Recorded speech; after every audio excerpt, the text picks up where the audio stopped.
all voices. One of our audience members asked if we could have a moment of silence.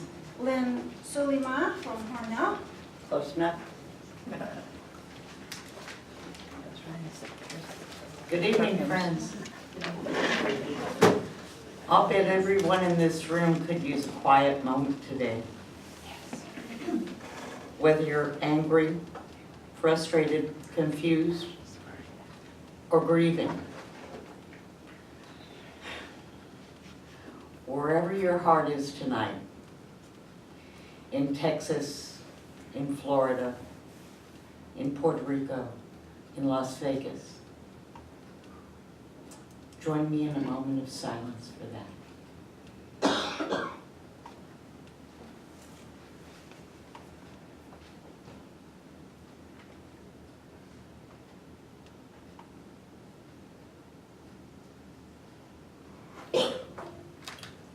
And let's get down to business.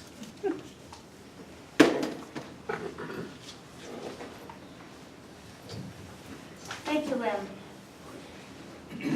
This evening we'll learn about the democratic institutions of the Constitutional Convention, endearingly called CONCON, and the referendum, which affords us the opportunity for direct participatory democracy.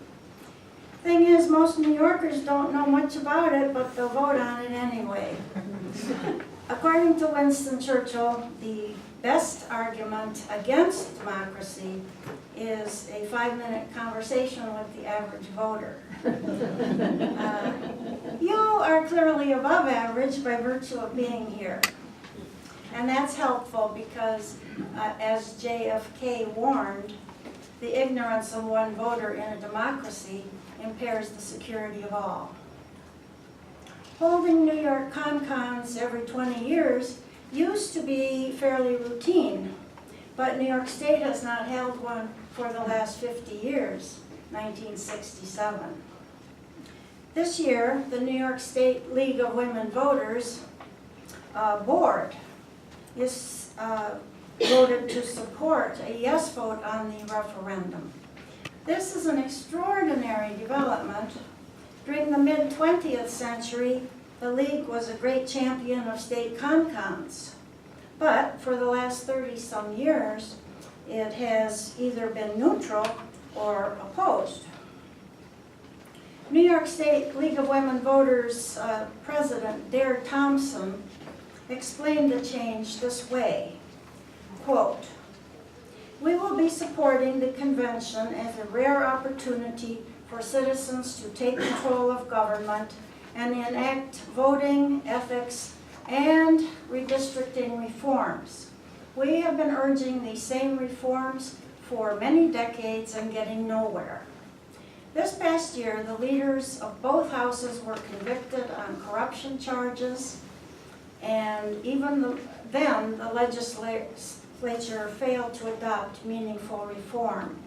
The option of a convention was put in the Constitution specifically for those times when the government was not responding to critical issues. It was intended to give citizens the power to act when the government will not. It is hard to argue that this is not such a time." End quote. Since our program is co-sponsored by a chapter of the League of Women Voters, I want to make it clear that we didn't design it with the intention of promoting the board's viewpoint. Individual League members will vote as they wish and not in unison. That said, we understand that many of you are looking for information to help you cast an educated vote. In addition to what our accomplished speakers tell us, our handouts may help you. These provide, among other things, a wide variety of reasons why people support or oppose a referendum. Two distinguished political science scholars have graced us with their presence, and we'll talk about the history, process, and delegate selection, and the special purpose of a CONCON and referendum, and the vital role it can play in a democracy. There will be a question and answer period when our speakers finish, and an open mic opportunity later. Now I'm honored to introduce our speakers in alphabetical order.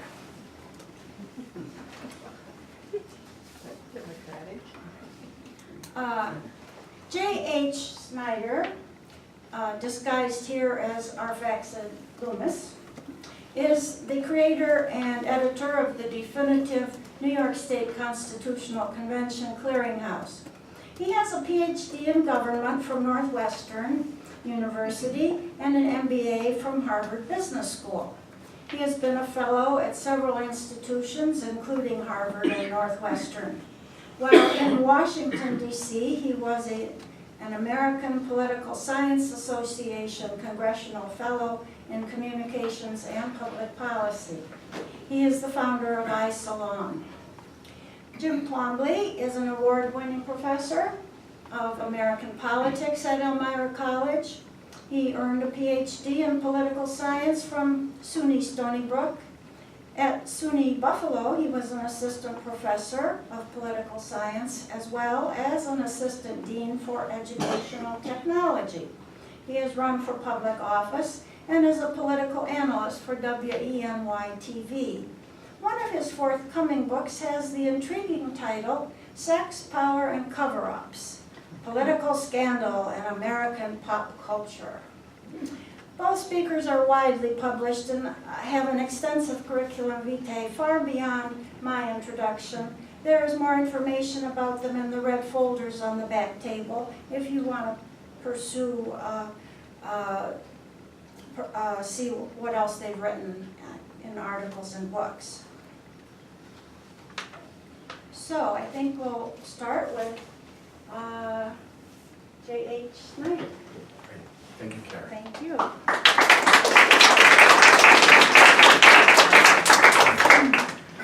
So as Karen mentioned, I'm dressed as Arphaxad Loomis. So you're all here because you know you've got a ballot question on November 7th on whether to call a constitutional convention. And that got put in New York's Constitution in 1846, the 1846 Constitutional Convention. And I would say if anybody should get credit for A, that Constitutional Convention, and B, that provision, is Arphaxad Loomis, somebody who I'm sure none of you have ever heard of. He was from upstate New York, and actually the key people who created this institution were from upstate New York. So we'll come a little bit back to Arphaxad at the end, but basically I think he's underappreciated, and I think we study a lot the framers of the national constitution, and you should understand why they put this provision in the Constitution. There was a lot of thought behind it. So if I could start with just asking a few questions of the audience. How many of you studied the federal Constitution when you were in school? Most of you. How many studied your state constitution when you were in school? Actually, that's more than I thought. How many of you studied any of the 9, or depending on how you count it, 11 state constitutional conventions when you were in school? Okay, none. Most of you, if you studied the federal constitution, you did study you've had one federal constitution. You have asked what state we're from, though. Okay, that's not. Now, this is a more open-ended question. What is the function of a constitution? Now, this is a little bit of a trick question because over the last 2,000 years, the concept of a constitution has changed a lot. And you might think from the American perspective, what is the function of a constitution? Would anybody have any thoughts that they'd be willing to share? Again, there's no correct answer, but what comes to mind when you think of what a constitution is for, what it achieves? Go ahead. A guideline that we all agree to live by? Okay, good. And a lot of people think it's a sacred document. If it's a sacred document, you should at least appreciate why it's such a sacred document. Go ahead. It codifies the structure of the government. Very good, yes, it allocates the power among our different government agents, the judiciary, the legislature, the executive branch, and local government. And it retains powers to the people. Now, where does the legitimacy of the Constitution come from? What makes, it embodies the source of legitimate power. And where is that power in our democracy? From the people. That wasn't always, when Moses got his covenants, it was from God. When Solon and Lycurgus got there, they were charismatic individuals. In England, the Constitution, it was just tradition. Time immemorial, the customs, that was our custom. But in America, it's we the people. That's how most constitutions start. It represents the will of the popular sovereign. That is what is embodied in the Constitution. So it allocates power among the various government agents, and its source of legitimacy is popular sovereignty. Not the sovereignty of the king or parliament, but people. So now I would like to focus on what is the democratic function of the periodic Constitutional Convention. And just a little bit, nobody had a problem thinking about constitutional amendment until we had this modern idea of a written constitution that embodied the people's will, because if God was giving you a constitution, it didn't matter, or some charismatic individual. And it actually was a big problem that took a long time in America to think out, because we had this new way of thinking about a written constitution, what a constitution represents, how to go about amending it. It's pretty important if you have a constitution, you have a vehicle to amend it. And the specific question I'm addressing here is, what is the function of this particular amendment process? So New York has two amendment processes. One is a legislatively initiated amendment process, and that's the one most of us are familiar with. That's the one that's most widely used. But we have a second amendment process that was very important to Arfax and Loomis and others, which is to provide a vehicle to bypass the legislature, because otherwise the legislature has complete gatekeeping power over constitutional reform, and that's a problem, because there's some types of reforms that would not be in the self-interest of the legislature to pass. So central to the way the framers thought is that these two amendment processes are not substitutes, as often claimed, but they are complements. So you can't say that you can do everything you want with the legislative initiative process. You need this second amendment process. They are substitute mechanisms with different purposes, so that's important. Now we're going to talk about the process of a constitutional convention, and we're going to link this notion of what the function of a constitutional convention is to the process. Now, there are no perfect processes in democracy, so we have the function, and there's always going to be a little bit of a gap between the process and the function. We all know this. We read about scandals and all sorts of things. Democracy doesn't work perfectly, but I think as a mechanism to implement a constitutional convention, this is actually a legislative bypass mechanism. It's remarkably effective. So we're going to start with the first step, and that is that the people, this is the one you're going to engage in on November 7th, you have the right to call a constitutional convention. So why is it so important that you have a right periodically to call one?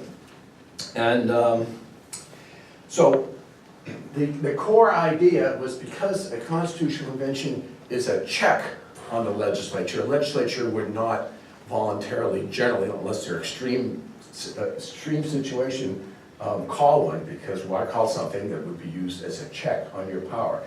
Now, just to sort of test this idea out, why do constitutions routinely have provisions for periodic election of legislatures? Similar principle. But why the colonists really fought? In the charters and early democracies did not have periodic elections for legislatures, and Americans decided it was vital to include in constitutions periodical elections. We don't have them just for legislatures, we have them for the executive branch and the judicial branch. So why is periodic elections so vital in a legislative context? It's the same basic logic. Would anybody care to express why it's all 50 state constitutions mandate periodical elections for the legislature? Anybody wanna? Yeah, good, we got it. So we can get rid of people we don't like? That's a good one. Well, okay, but does anybody have any other idea? That's, in the context of checks and balance system, that's more of an intra-branch accountability analysis. That's a technical term, I apologize. But anyway, during colonial times, and in England, if the king didn't like what was going on in Parliament, he would prorogate, which is cancel it or not call it. And this was a big problem in English history. And if you left the legislature in charge of when they would have another election, they might just keep postponing it, which is what the English Parliament did after 1688 in the Glorious Revolution, when Parliament became sovereign as opposed to the king. They postponed their own elections. So it's a checks and balance. You don't want to give the governor control of when the legislature meets and vice versa. And the same applies at a higher level of abstraction to a constitutional convention. You don't want to depend on a competing branch of government to call it. So that's why the automatic periodicity is important. So you're not depending on the legislature to call it, because it wouldn't allow this bypass mechanism to happen. So now that's the first step. The second step, explaining it, is you get to vote for convention delegates. So why would the framers not want to leave? All 50 states have a constitutional convention process. It's considered by the courts an inalienable right of the people. They don't view that way about legislative initiated amendment, but they view that about the constitutional convention process. So why would you want to leave the legislature in control of proposing amendments? Why was the Constitutional Convention process invented, and why is it considered so essential? From a democratic theory perspective, anybody have any ideas? Well, anyway, this gets more technical. So basically, you don't want the legislature in charge of limiting or expanding its own powers, because it would have a conflict of interest doing it. So the Constitutional Convention mechanism was a compromise. It wasn't practical to have all of the sovereigns come together and deliberate. The society was too large, but they didn't want to have the legislature doing it either, because they would have a conflict of interest in creating the form of government under which they were directed. So it was viewed that we needed to have this independent constitutional convention process, and many scholars believe that this institution is America's greatest contribution to the development of democracy worldwide. The written constitution and the constitutional convention, which were viewed as part and parcel of the same thing. It is part of this idea that it has to be independent of the legislature. So that is the second process. Now, the second vote. Now I want to now jump, this is the convention convenes, but the third critical element is the popular vote. So, the basic idea here is that a constitution is the people's law. It has to, because it represents the popular sovereign. The sovereign has to vote on it. You would not want, again, the legislature being able to not only propose law, but to pass it into law, because they would have a conflict of interest in doing it, because you can't have the agent controlling the agent's powers. You need this separate mechanism, and this is common to both. Unlike steps 1 and 2, both legislative initiative amendments and constitutional convention proposed amendments have to go to popular ratification. It's viewed as an essential check. You can't have a popular sovereign unless the popular sovereign ratifies constitutional changes. So that's essential to modern democratic theory. If you are attacking this third provision in a constitutional convention process, you're attacking basically the whole underlying democratic theory of constitutionalism. because it's the same for both methods. So that's pretty important to keep in mind.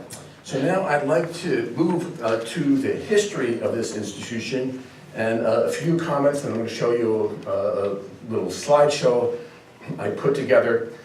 Thomas Jefferson is most closely associated with this institution, and Jefferson's idea, which he came to fairly late in life, was that the people should have an opportunity once a generation to revisit their constitution. And his view was that, as he put it, the earth belongs to the living. We should not allow the dead hand of the past to control our constitutions. After all, he didn't use these words, but sort of these were, you know, white, super wealthy individuals who came from a very different world than we do. Most of them didn't have higher than a high school education, and presumably we've learned a lot. The world is quite different, and our institutions should change with changing times. That was Jefferson's idea, and I'll just read here this quote, by the way, is, I don't know how many of you have been to the Jefferson Memorial in Washington, D.C. It's one of really the two featured memorials, well, Lincoln, Washington, and Jefferson. And this big statue of Jefferson, and then just to the right of Jefferson is his Declaration of Independence, where he said that Americans had an inalienable right to alter their constitution, and one of the inherent natural rights. And by the way, of all the rights we have, we forget, we talk about all these rights, the right to reform your constitution is considered one of the most important, and generally considered by the courts one of the few inalienable rights we have. And 37 of the 50 states in their Declaration of Rights states that the right to alter your constitution is an inalienable right of the people. New York actually is an exception, but then we have this other detailed provision. So I'll just read the famous Jefferson quote, which is on the left side. So we get the Declaration of Independence on the right, and this other quote, which was very inspiring in the middle of the 19th century, through the 20th century. I am not an advocate for frequent changes in laws and constitutions, but laws and institutions must go hand in hand with the progress of the human mind. As that becomes more developed, more enlightened, as new discoveries are made, new truths discovered, and manners and opinions change, with the changes of circumstances, institutions must advance also to keep pace with the times. We might as well require a man to wear still the coat which fitted him when a boy at civilized society to remain ever under the regimen of their barbarous ancestors. So that's a whole idea that constitutions should not be internally fixed, but should evolve with time. And certainly those that you've read New York's Constitution, almost a third of it has become obsolete because the federal Constitution trumps state constitutional law. And over time, with Supreme Court decisions and whatnot, much of the New York Constitution has been made obsolete. That's one type of obsolescence. There are many other types of obsolescence. So it's sort of embarrassing to read the document and you think you're reading a definitive law and it isn't. Go ahead. Yeah, we have general questions afterwards, but if, on this point, the U.S. Constitution preempts the state constitution. That's right, yes. As well does federal law. It's preempted. You're saying that the New York rights that are preempted are now obsolete. But if the federal convention overturns the changes in the federal constitution, then the New York rights are no longer obsolete because they will stand alone, separate from the U.S. Constitution. So just because a right is no longer fashionable, does that mean we should change it? Okay, that's a slightly different question, but the core idea is that we have a hierarchy of law. Just like constitutional law is higher at the same level of government than statutory law, which is higher than regulatory law. Federal law, whether it's constitutional or passed by Congress, is a higher law than state law. There are some exceptions, but basically, if the Supreme Court makes a decision in an area that has jurisdiction at the state level, it trumps a state law. So now if I'll move on to this little presentation, and I don't expect you to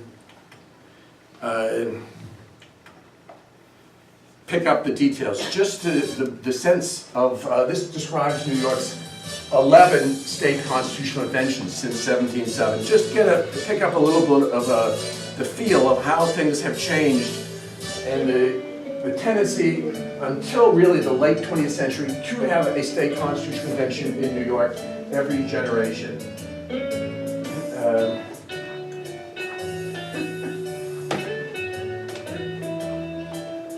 So the constitutional tradition grew out of the charter tradition.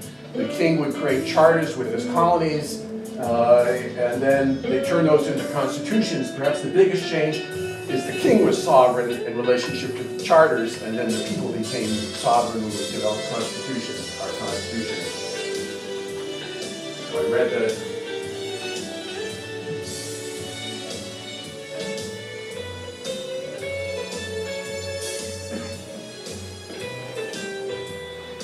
Jefferson's writings were not on this issue were not really made public until his letters were published in 1829, and that was when this institution really began to take off in the United States.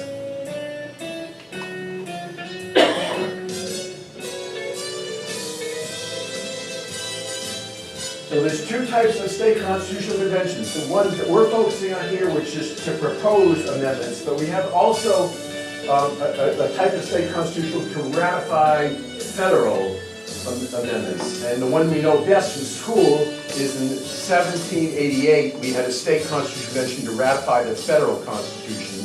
We also had one in 1933 to ratify the 21st Amendment. There's two mechanisms at the federal level, a state constitutional convention and the one you know best, which is the legislature ratifies. So anyway, we're focusing here on the 9 state proposing conventions, or state constitutional conventions we've had. So the idea here is the world has changed a lot. This was the ratification of the federal constitution. We had a full-fledged state convention to ratify the federal convention proposal.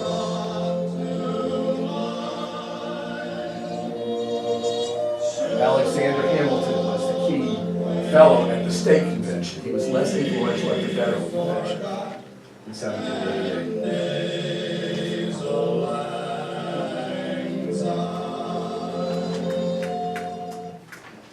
Now, between 1777 and 1821, the only way to change the Constitution in New York was through constitutional conventions. It wasn't until 1821 that they created the legislative initiated amendment process. And that's fairly typical because the states all started off pretty much with the Constitutional Convention, and then for modest things, it was more affordable, simpler to allow the state to do it.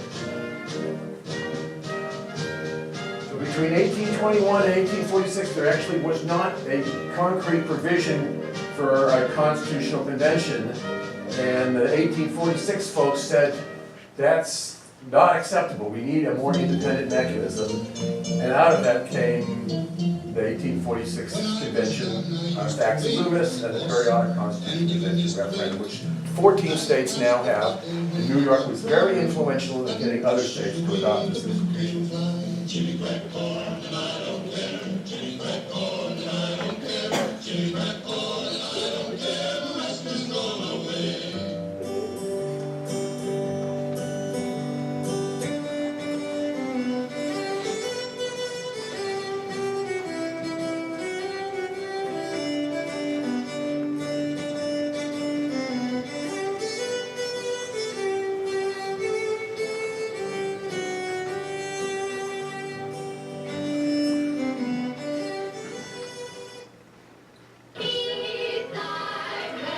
This convention also further specified the convention process because it took 8 years. The voters approved the convention in 1886, but they didn't actually convene until 8 years later because of fights in the legislature. So they created a better specified mechanism to prevent those type of fights. And that's, so the version you have now was really created in 1894.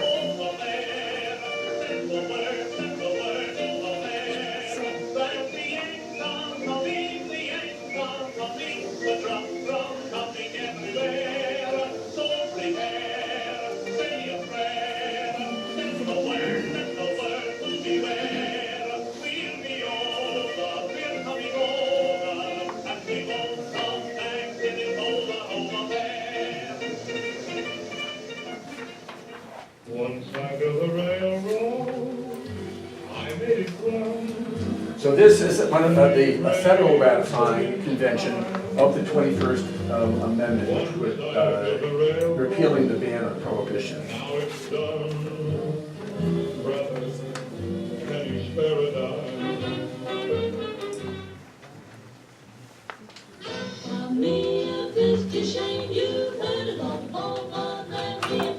Now, one thing I haven't mentioned is the norm in New York history is to propose multiple amendments at a constitutional convention. They didn't do that in 1967.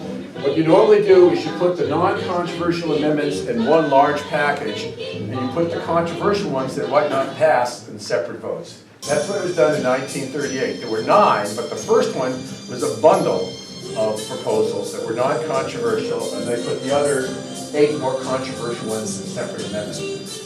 That's the way you should decide the ratification votes.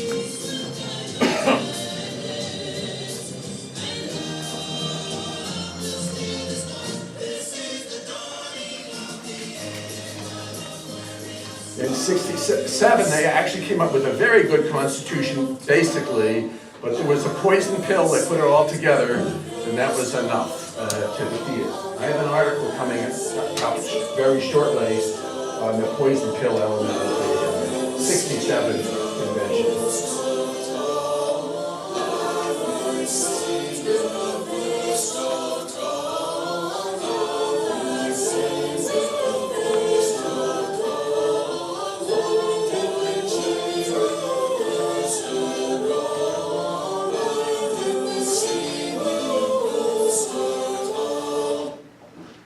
Okay, so that's enough of that. So the basic feeling that I hope you'll get is New York has evolved a lot. It's grown, it's become more complex, there are different problems, and constitutions solve different problems. They're not eternal documents, they have to adjust for the times. Now, a little bit about the politics. This is my last section here of the Constitutional Convention. 4 points I'd like to make about the politics. First of all, those that tend to oppose a constitutional convention are those that do well with the legislature. The core opposition typically comes from heavily regulated groups that have a good track record in the legislature. A constitutional convention is much riskier for them. They don't have as much control over the process. It's much more of a majoritarian type of institution. So that tends to be the core of the opposition. Second point is that the attitudes of various groups towards constitutional conventions have changed a lot over